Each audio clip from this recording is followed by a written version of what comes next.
Hello everyone, welcome to my channel A Square Academy.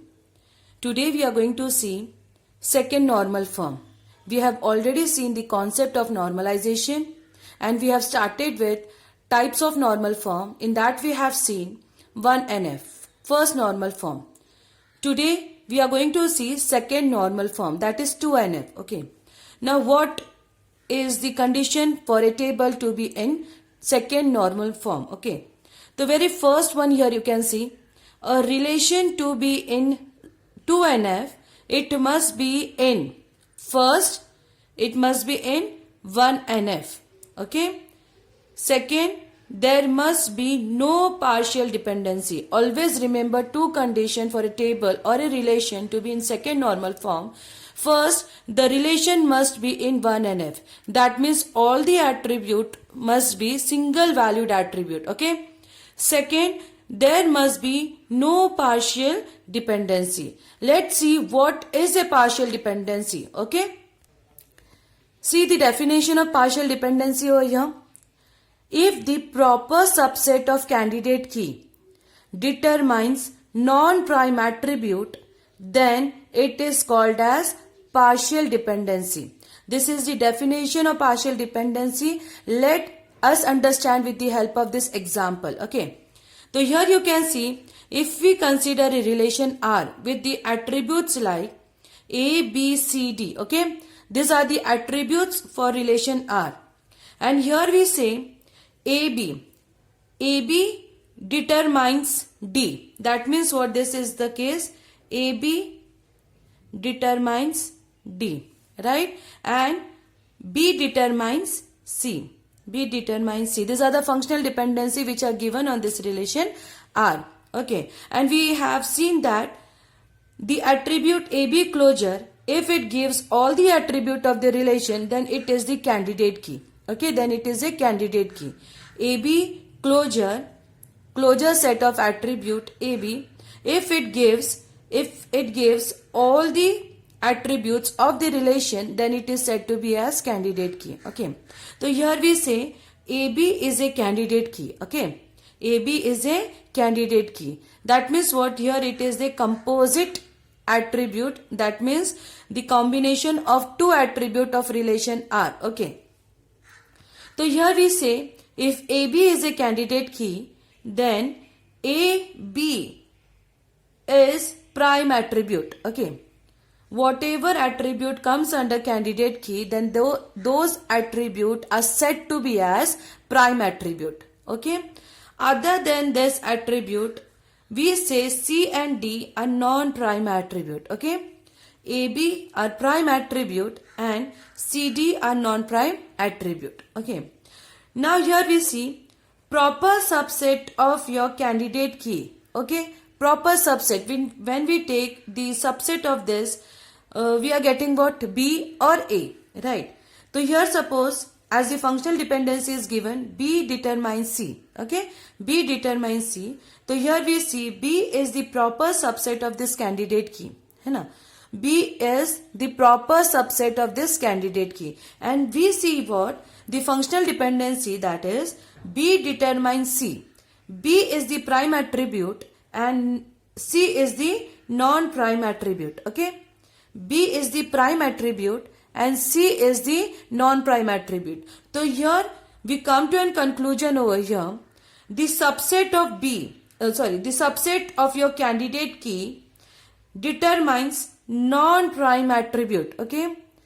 The subset of your candidate key determines non-prime attribute. So this is what the partial dependency. This is what the partial dependency. Instead of depending on the entire candidate key, the non-prime attribute is depending only on the subset of your candidate key. Okay. Instead of depending on the entire candidate key, the non-prime attribute is dependent only on the subset of your candidate key. Remember, this is what the partial dependency. So see, this is the definition over here.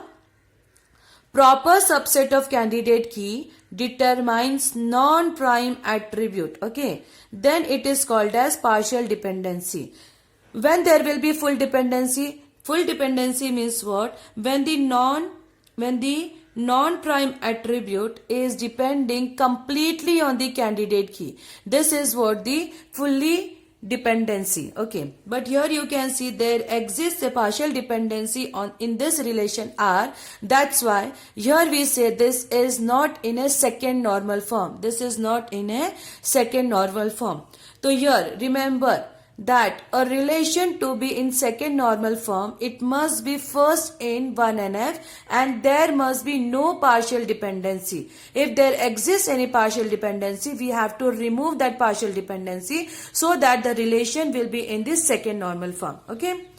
So here if there is a partial dependency in a relation, then it is not in 2NF. Okay. Now see here how we are going to convert that table which was not in 2NF into 2NF. Okay. Here we have seen that AB determines D and AB is the candidate key. Okay. And D is the non-prime attribute. So this particular attribute depends entirely on the candidate key. And the other functional dependency is given what? B determines C. Okay. This again non-prime attribute is only dependent on the subset of your candidate key. Okay. So how we are going to convert this? The non-prime attribute which is directly dependent on the candidate key are taken into one table. Okay. So here we see table 1 will have the attributes like A, B and D. Okay. What table 1 is going to have? Table 1 will have the attributes like A, B, D. And the second table will have the attributes like B and C. Here B is telling what? I will determine C. So we have put B and C into the another table so that let B become the king and it determines C. Okay. So here B will be considered to as candidate key in this second table. Now in both the table there is no partial dependency. D is the non-prime attribute, right? It is totally dependent on the candidate key AB. Here C is the non-prime attribute. It is completely dependent on this candidate key or the primary key. So here we say there is no partial dependency in both the table. Okay. Let it be more clear with this example. Okay. Now here consider the following table and the table name is purchase detail. You can see there are certain attributes and the value present for those attributes. First focus on the table. You can see all the attributes over here are single valued attribute. You can see none of the attribute is multi-valued attribute. So definitely this is in a 1NF. Okay. This is in 1NF as all the attribute are single valued attribute. Now let's see whether this table is in 2NF. Okay. So we have to see that if there exists a partial dependency in the table. Okay. Now see. In the above table, we get a candidate key as customer ID and store ID. This is nothing but the composite key, the combination of two attributes, that is customer ID and store ID. Okay. Since these attributes are said to be as candidate key, therefore these are nothing but the prime attribute. Okay. We are going to consider these two attributes as the prime attribute. Okay. Because these two attributes are the part of the candidate key, right? Purchase location is a non-prime attribute. Okay. Purchase location is a non-prime attribute. Customer ID, store ID are the prime attribute and purchase location is a non-prime attribute. Okay. Now, if you observe the purchase detail table, you can see the value for the attribute purchase location is only dependent on the store ID. Okay. This means what? See over here.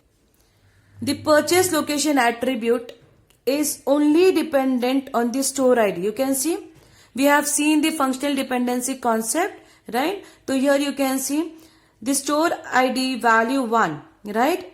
It determines Maharashtra. That is nothing but purchase location. Again here 1 determines Maharashtra. 3 determines Punjab. So 3 determines Punjab. We have already seen the functional dependency. Okay. So here 1 determines Maharashtra, right? and one determines Maharashtra. So we can say here this particular attribute purchase location is only dependent on the store ID, and this store ID is nothing but the proper subset of your candidate key. Proper subset of your candidate key, right? That is, store ID determines purchase location, right? Therefore, there exists a partial dependency. As we have said, whenever a non-prime attribute is determined with the help of the prime attribute, okay, and which is the proper subset of the candidate key, then there exists a partial dependency, okay?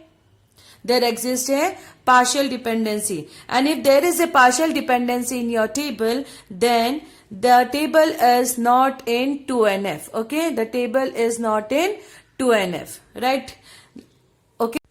Now here you can see the above table. As we have said, that table is not in 2NF. We are going to convert the table in 2NF.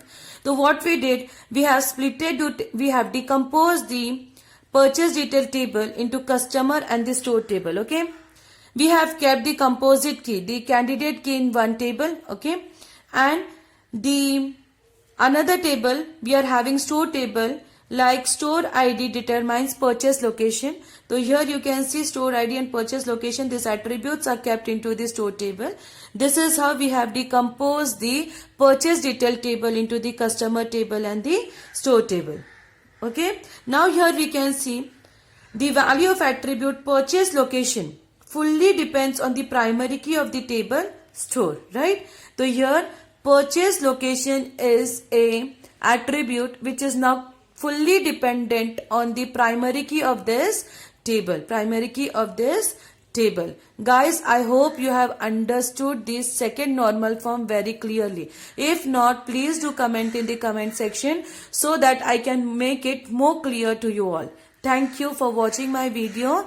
Please like and subscribe my channel. Thank you.